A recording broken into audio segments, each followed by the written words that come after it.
Samantala sa pagpatuloy po ng ating balitaan, masungit na panahon ng sumalubong po ngayong araw. Epekto po yan ng minomonitor na low pressure area na huling namataan 235 km kanlurang bahagi po ng San Jose Oriental, Mindoro.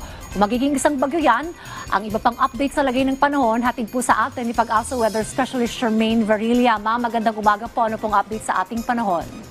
Yes, magandang umaga po Ma'am Dayan at sa lahat ating mga tigpakinig at narito ang ulat sa lagay ng panahon ngayong umaga ng Lunes. Kanina alas 3 ng madaling araw at huling namataan ng low pressure area sa layong 235 kilometers kanluran ng San Jose Occidental, Mindoro.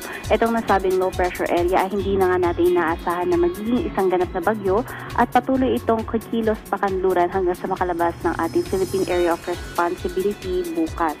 Samantalang ito yung nagdudulot ngayon ng mga kalat-kalat ng mga pagulan sa may Metro Manila, Ilocos Region, maging sa Cordillera, Central Luzon, Calabarzon, Mimaropa at Western Visayas.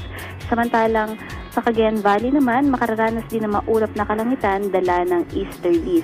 At sa nalalabi pang bahagi ng ating bansa, mayroon lamang tsansa ng mga pulupulong mga pag-ulan, pagkilat at pagkulog dala ng localized thunderstorms.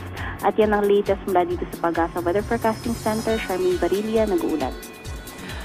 Maraming salamat Pag-asa Weather Specialist Charmaine Varilla.